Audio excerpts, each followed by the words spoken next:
The tragedy of the RMS Titanic has struck the hearts of millions of people throughout history, from the moment it first hit the water to today. Over 1,500 people died during the tragedy. However, the 720 that survived shared the story of the historical shipwreck and their personal experiences, changing history for years to come with the creation of safety regulations and patrols to hopefully ensure that the tragedy doesn't occur ever again. On March 31st, 1909, construction began for the vessel in Belfast, Ireland. The vessel was designed by Thomas Andrews, who enlisted the help of his contracting company, Harland & Wolff, to build the 883-foot-long vessel. The construction took about 3 years to complete, and the vessel set out for Southampton, England, which was the departure location for the luxurious vessel. The Titanic arrived at Southampton on April 3rd, 1912, and was ready to be boarded on April 10th at about 9:30 a.m. for the maiden voyage to New York City. Over 2,200 people boarded the ship, coming from all different walks of life and from all different social classes. Once on board, the crew helped them get settled until the ship left the dock at about 12 noon under the command of Captain Edward Smith. The first-class passengers had the luxurious part of the ship, complete with a grand staircase, fancy dining room, and suite-sized bedrooms. Below them were the second class, getting similar treatment to the first class, but geared more toward comfort instead of luxury.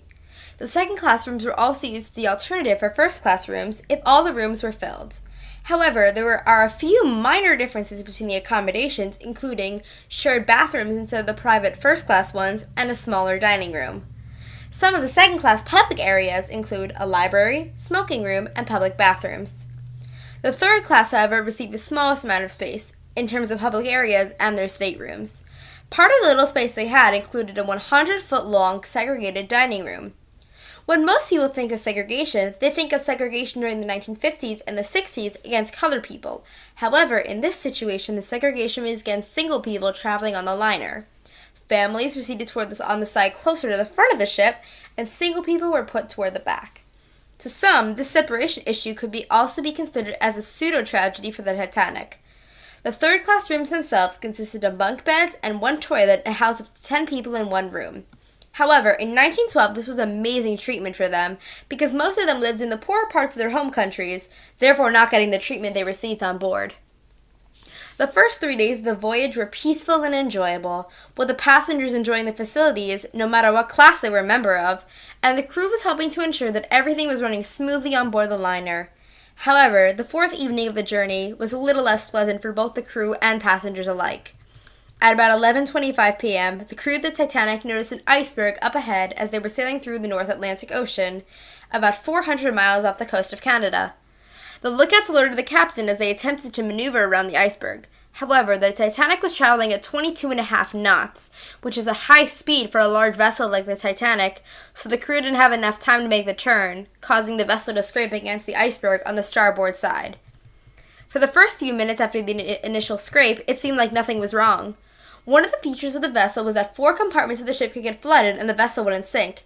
However, in this case, 5 of the compartments flooded, causing the ship to begin to slowly sink, and time was ticking away until it finally gave way. By order of the captain, the crew began rounding up the passengers and directing them to the top deck of the vessel to embark the lifeboats.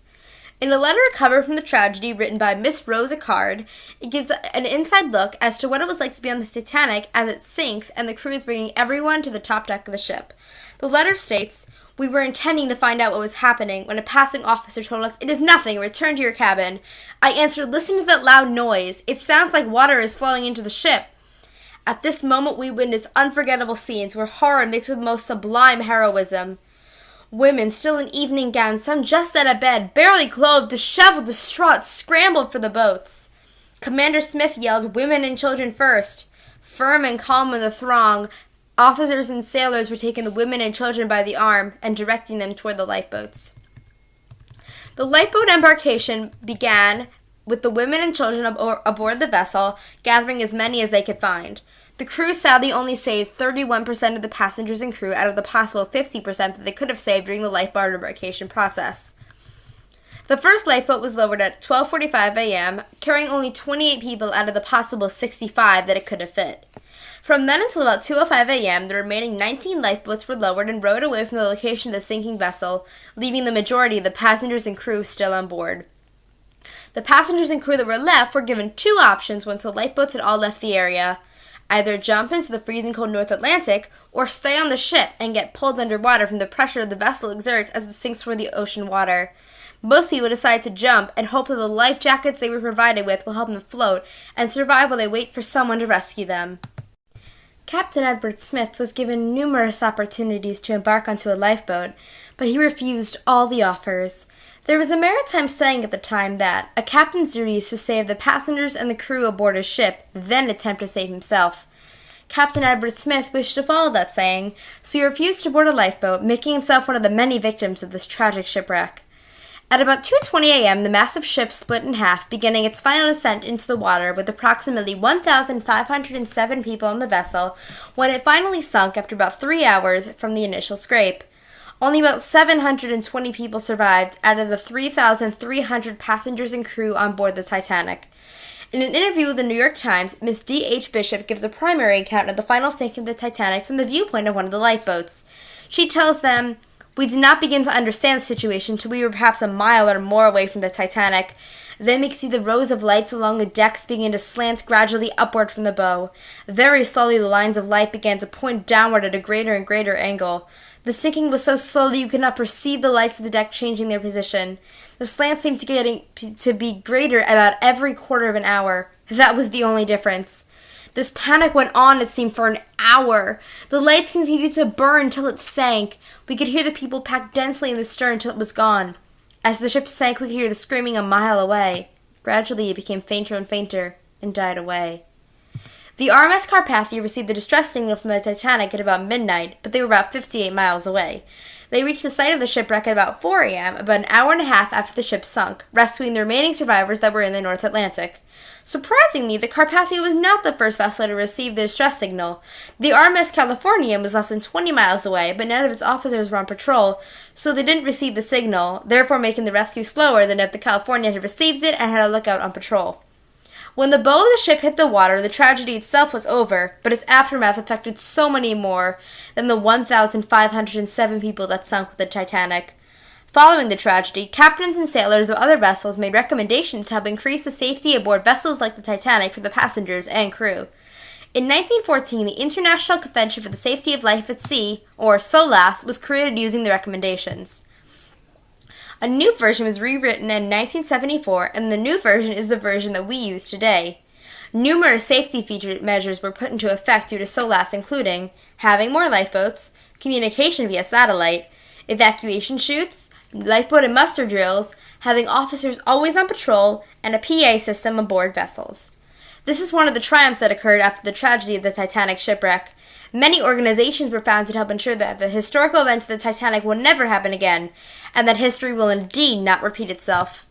One of the other major triumphs of the tragedy of the Titanic is the creation of the International Ice Patrol.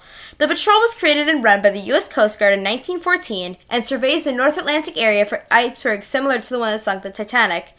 It is funded by over 16 countries that ship products or trade in the North Atlantic area that support the work the IIP has done so far. Every year, about 1,000 icebergs are found by the patrol. Attempts have been made to melt or to destroy the icebergs that are found, but no success has been made so far. The youngest survivor of the Titanic, Milvina Dean, passed away on May 31, 2009 at the age of 97. When the Titanic sunk, she was 9 weeks old and was traveling with her parents and her older brother.